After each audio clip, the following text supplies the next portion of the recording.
नमस्कार, special report देख रहे हैं आप। मैं हूं प्रशांत कटारी और स्पेशल रिपोर्ट में सबसे पहले बात कोरोना की, जिसने एक बार फिर डराना शुरू कर दिया है। एक्टिव केस तेजी से बढ़ रहे हैं, हर रोज नए मामले सामने आ रहे हैं और ये मामले खतरे की घंटी बजा रहे हैं। सबसे पहले ये रिपोर्ट देखिए आप।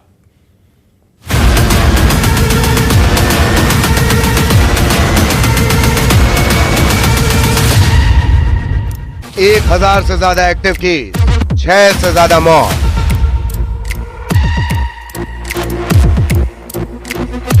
पहले डेल्टा, फिर ओमिक्रॉन और अब LF7, XFG, JN1 और NB181 सीरीज। ये वो नए 4 वेरिएंट हैं जिनके साथ कोरोना ने फिर दस्तक दे दी है और ये दस्तक सतर्क करने वाली है, क्योंकि देश में कोरोना के मरीजों की तादाद तेजी से बढ़ने लगी है। मध्य प्रदेश समेत कई राज्यों में कोरोना के मामलों में बढ़ोतरी देखने को मिल रही है। सबसे पहले बात मध्य प्रदेश की करें तो मध्य प्रदेश में कोरोना के 6 एक्टिव केस हैं, जिनमें इंदौर में 5 और उज्जैन में 1 कोरोना मरीज है। लेकिन इस बीच चौंकाने वाली बात यह है कि प्रदेश के बड़े शहरों में कोविड से निपटने की तैयारियां धीमी हैं। भोपाल में सिर्फ एम्स में ही कोविड टेस्ट हो रहा है। इसके अलावा किसी भी सरकारी अस्पताल में कोरोना का टेस्ट नहीं हो रहा। बात देश के दूसरे राज्यों की करें तो केरल में सबसे ज्यादा 430 कोरोना मरीज हैं। 325 मरीजों के साथ महाराष्ट्र दूसरे नंबर पर है।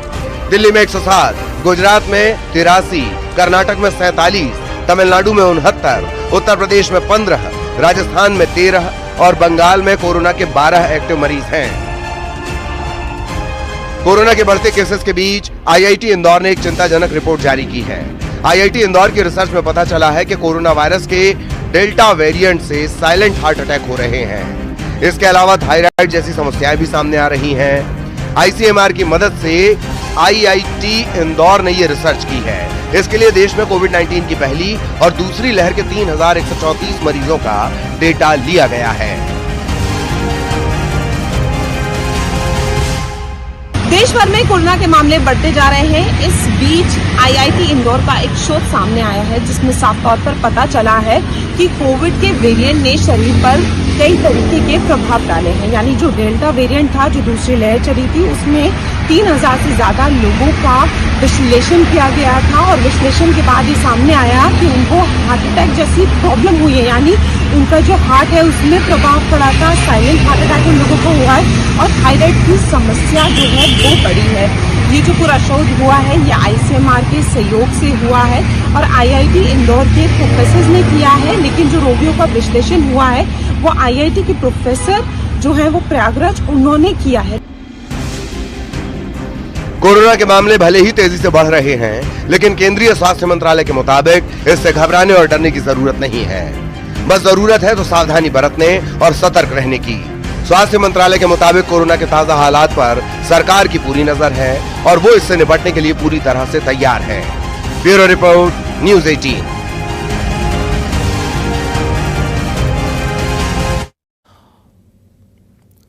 तो कोरोना देश में एक बार फिर दस्तक दे चुका है। 1000 से ज्यादा मामले सामने आ चुके हैं और इतना ही नहीं, आधा दर्जन मौतें भी कोरोना की वजह से हो चुकी हैं। यानी चिंता बढ़ना लाजमी है, एहतियात भी बरतना है, सिस्टम को भी दुरुस्त करना है और अस्पतालों में भी व्यवस्था दुरुस्त होनी चाहिए। हमारे साथ बातचीत के लिए उज्जैन से अजय पटवा जुड़ रहे हैं, भोपाल से रमाकांत दुबे, इंदौर से मिथिलेश गुप्ता हमारे साथ हैं। सबसे पहले उज्जैन का रुख करेंगे।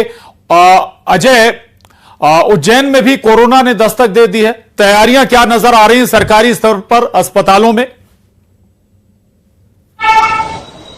ये देखिए, उज्जैन में एक जो मरीज जो निकला था जिसको इंदौर एडमिट किया गया है, लेकिन उज्जैन के माधवनगर अस्पताल और चरक अस्पताल में कोविड से निपटने के लिए पूरी तैयारियां हैं। ऑक्सीजन सिलेंडर से लेकर तमाम प्रकार की व्यवस्था कर रखी है। हमारे साथ में मैडम है माधवनगर अस्पताल की।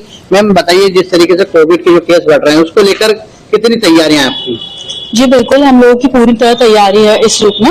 हम लोग अभी भी हम लोग के पास अगर मरीज आते भी हैं थोड़ा बहुत सर्दी खांसी जुकाम में, तो हम उनको पूरी तरह काउंसिल कर रहे हैं कि बार बार अपने नाक और मुंह को हाथ ना लगाएं।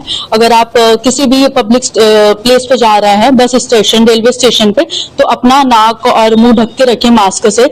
अपने हाथों को बार बार धोएं साबुन से, और ऐसा नहीं है कि आपने फटाफट से धो लिया। 1 से 1.5 मिनट हम लोग साबुन से धोएंगे और 15 सेकंड अगर आप सैनिटाइज कर रहे हैं तो।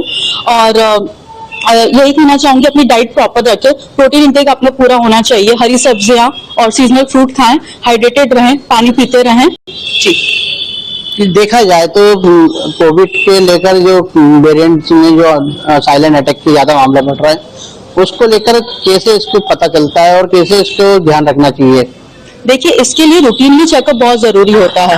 देखिए, ये हम लोग का हम लोग अगर थोड़ा बहुत भी आपको शंका लग रही है, चेस्ट पेन है या आपके कंधे में दर्द है, थोड़ा बहुत थकान लग रही है, सांस फूलना, अगर आपको थोड़ा बहुत भी ऐसी शंका लग रही है तो अपने नजदीकी स्वास्थ्य केंद्र पर जाकर तुरंत इस चीज की अपने चिकित्सक से सलाह लें। हमारे साथ में अभय विश्वकर्मा भी है, स्वास्थ्य समिति के सदस्य हैं। अभय जी, आप बताइए, जिस तरीके से अस्पताल में किस प्रकार की तैयारियां आपकी तरफ से की रखी? देखिए, कोविड को लेके अभी माधवनगर चिकित्सालय में 10 बेड और चरक अस्पताल में 20 बेड आरक्षित किए गए हैं। इससे घबराने वाली कोई बात नहीं, हम पूरी तरह से हर प्रकार की स्थिति से निपटने के लिए तैयार हैं। आप बताइए, आप जैसे सड़कों पे घूमते हैं, पब्लिक में आते हैं, तो कैसे अपने आप को बचाव करें? सबसे पहले तो मास्क हम लगाएं, सबसे पहली प्रायोरिटी वही है, डॉक्टर द्वारा जो जारी हुई है। उसके बाद सोशल डिस्टेंसिंग का पालन करें, समय समय पे हाथ मुंह धोएं, हरी सब्जियों का सेवन करें, यही जहाँ तक। तो देखिए, कुल मिलाकर ये है कि बिल्कुल एहतियात बरतना होगा और उज्जैन में तैयारियां शुरू हो गई हैं। भोपाल का रुख करेंगे, रमाकांत दुबे हमारे साथ बने हुए। रमाकांत, भोपाल सबसे जो बड़े शहर है मध्य प्रदेश में, जब पिछली बार कहर बरपाया कोरोना ने, उन शहरों में शुमार था जहां सबसे ज्यादा कोरोना के मामले सामने आए थे। इस बार क्या तैयारियां हैं सिस्टम की? जी प्रशांत, मैं सीधे लोगों से ही बात करता हूं और आपको जवाब यही लोग देंगे कि कोरोना एक बार फिर दस्तक देने लगा है देश में, प्रदेश में कई मामले सामने आ चुके हैं। क्या यहाँ प्रॉपर तैयारी है? क्योंकि पिछली बार भोपाल जो है वो कोरोना का हब बना हुआ था। देखिए, प्रॉपर तैयारी तो अभी भी नहीं है, ना शासन की तरफ से और ना ही अस्पतालों में। अभी भी सिर्फ भोपाल के एक ही अस्पताल में RT-PCR की जांच करी जा रही है, वो है एम्स। तो जब इतने बड़े अस्पताल में सिंगल इतनी घातक बीमारी कोरोना की जांच करी जा रही है, तो इससे आप समझ सकते हैं कि आने वाले समय में अगर प्रशासन की इसी तरह सख्ती रही और सख्त गाइडलाइंस जारी नहीं करी गई कोरोना को लेकर, तो कहीं ना कहीं दोबारा भी कोरोना के मामले ज्यादा बढ़ जाएंगे भोपाल में और हमें इस बार और ज्यादा कठिनाई का सामना करना पड़ेगा। इसलिए शासन को, प्रशासन को अभी से सख्त गाइडलाइन जारी करनी चाहिए और कोरोना जैसी घातक बीमारी से लड़ने के लिए पहले से ही तैयारी कर लेनी चाहिए। हमारे साथ और भी लोग मौजूद हैं, हम जानेंगे क्या भोपाल में कोरोना से लड़ने की तैयारियां हैं अभी? नहीं, अभी वर्तमान फिलहाल तो नहीं, और वैसे भी कोरोना दस्तक दे चुका है एमपी में, और अगर प्रशासन ने पूर्ण तैयारी नहीं करी, कठोर कदम नहीं उठाया है बीमारी के शुरुआती कदम में, तो हो सकता है हमें फिर वही त्रासदी झेलना पड़े जो हम पहले भी झेल चुके हैं।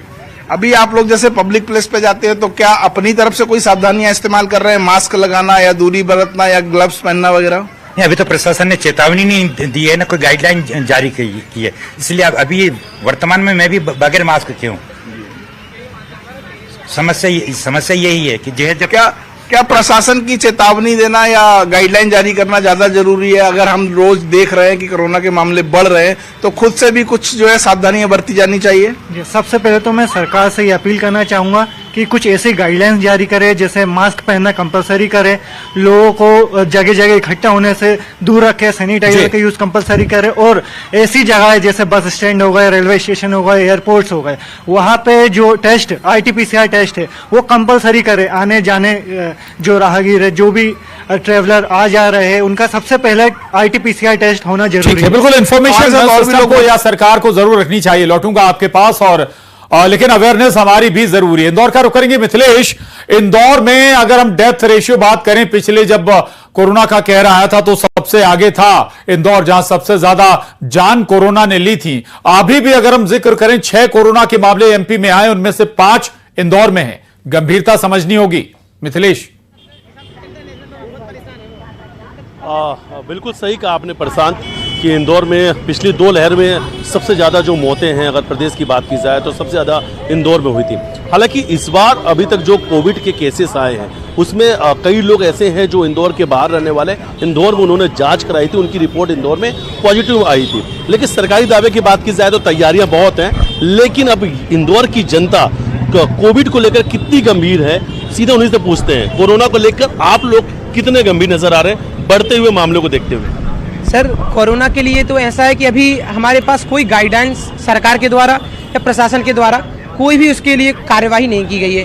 तो हम लोगों को तो ये भी पता नहीं है कि कोरोना के हमारे पास फिर से दोबारा महामारी लौट कर आ रही है, और अगर ऐसा ही चलता रहा तो महामारी को वही पुराना विकराल रूप धारण करने में समय नहीं लगेगा। क्योंकि हम जब देखते हैं, जब सरकार चुनाव आने के टाइम पर अपने प्रचार प्रसार के लिए सतर्क हो जाती है, तो उसी प्रकार सरकार जिसको योजनाएं देना चाहती है उनकी स्वास्थ्य की सुविधा भी सरकार की जिम्मेदारी बनती है, तभी वो लोग उस योजना का फायदा उठा पाएंगे। हम देखते हैं कि कोई भी योजना आती है, यूट्यूब पर सबसे पहले उस योजना का प्रचार दे दिया जाता है, मगर जब स्वास्थ्य सुविधा की बात आती है तो हमारे देश में उसके प्रति लापरवाही बरती जाती है। इसी का परिणाम हमारा कोरोना वायरस हमने पिछली बार भुगत चुके हैं, और अगर ये ही स्थिति अभी रही तो ये महामारी फिर से वही रूप ले लेगी।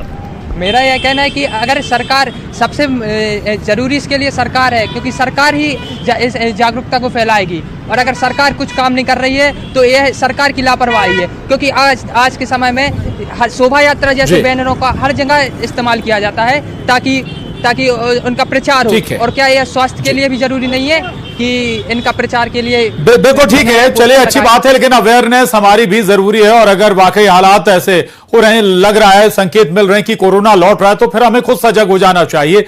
जरूरी नहीं कि हर बार इंतजार करें कि सरकार ही जब डंडा चलाएगी तभी हम गाइडलाइंस फॉलो करेंगे, मास्क लगाना शुरू करेंगे। आप सभी का शुक्रिया। मिथिलेश, रमाकांत, अजय, बहुत धन्यवाद जानकारी के लिए।